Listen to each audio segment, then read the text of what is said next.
In the small, vibrant village of Kwazulu, nestled in South Africa's rolling hills, the people lived close to the earth and their traditions. Life here moved slowly, but with purpose. Each Sunday, the villagers gathered at the humble St. Lumka Church, where sermons filled the air with hope and resilience. Among these villagers were Thabo and Nomusa, two young dreamers who wanted more than what their modest village could offer. Thabo was quiet but charismatic, a young man who often spent his days working the land alongside his father. Nomusa, with her lively spirit and radiant smile, was known throughout the village as a source of kindness. Though they came from simple means, they were driven by a dream, one where they could live in dignity and give back to their community. As they grew, they admired the respected pastor Mfundisi Mizamo and his wife Gugulethu. Every Sunday, the village would watch in awe as the couple arrived at church in a gleaming black Cadillac, their clothes crisp and elegant.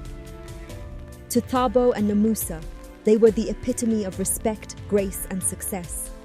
They wanted that life, the respect, the admiration, the ability to bring hope to those around them. After finishing high school, Thabo and Nomusa left KwaZulu to study at a Bible college in Durban.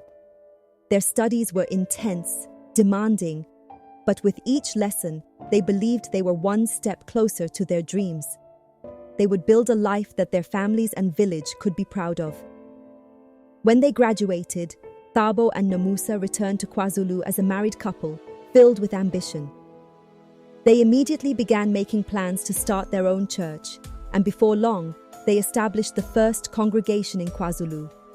The villagers, eager for spiritual guidance and inspired by the couple's devotion, flocked to their services. Soon, Thabo and Nomusa expanded their reach to neighboring villages, opening more churches and bringing in more followers. At first, they were sincere in their mission, but as their influence grew, so did their ambitions. They started crafting elaborate stories about miracles happening within their congregation, hiring villagers to testify about healings and blessings. The people believed and the churches filled. Nomusa justified it as inspiration, but the line between truth and deception began to blur. As their congregation's donations grew, Thabo and Nomusa found themselves drawn deeper into a world they hadn't anticipated. Thabo started working with the Syndicate in Johannesburg, quickly becoming one of the largest suppliers of illegal substances in KwaZulu. He hired young men from the village, exploiting their need for income. Nomusa, too, found a new source of income by running an underground entertainment club in the village. She recruited young women to work there, enforcing strict quotas and using intimidation if anyone failed to meet them. Their wealth grew quickly, and the villagers assumed that it was a blessing from their ministry. Thabo and Nomusa's house became a place of luxury, ornate furniture, imported decor, the latest cars. They dressed in fine clothes and hosted lavish gatherings, each event a testament to their newfound power.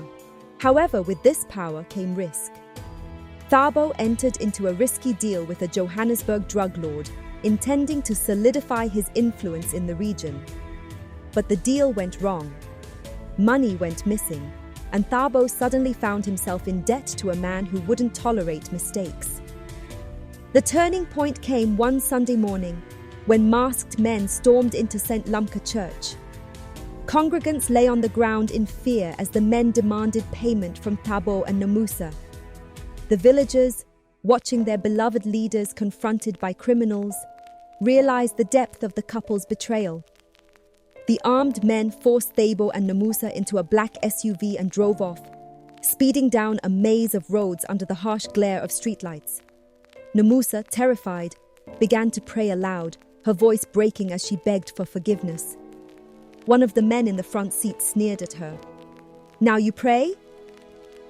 Where was your God when you deceived your own people?" His words stung, a reminder of the cost of their ambition. After what felt like hours, the car finally stopped on a deserted road, with only the faint light of the moon illuminating the darkness. Thabo and Nomusa were dragged from the car, their hands bound, and forced to kneel.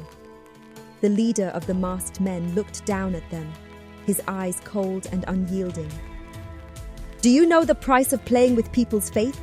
he asked as his hand moved toward his weapon. Thabo and Nomusa closed their eyes, bracing for what they believed was their final moment. But then they jolted awake, drenched in sweat, sitting upright in their own bed. It had all been a nightmare, an all too real vision of what their lives could become if they continued on this path. They sat together in silence, the weight of their guilt pressing down on them. Nomusa clutched Thabo's hand, tears streaming down her face. "We need to make things right," she whispered. Thabo nodded, understanding that they could no longer live this way. They had been shown the cost of their greed, the destruction they had brought to themselves and their people. And with the dawn of a new day, Thabo and Nomusa began the long journey back to the people they had once been, humbled, penitent, and determined to rebuild the trust they had so carelessly shattered. Thanks for watching! If you enjoyed the story, don't forget to like, comment, and subscribe to stay updated on our latest videos. Share your thoughts below and let us know what stories you'd like to see next. Hit the bell icon so you never miss an upload.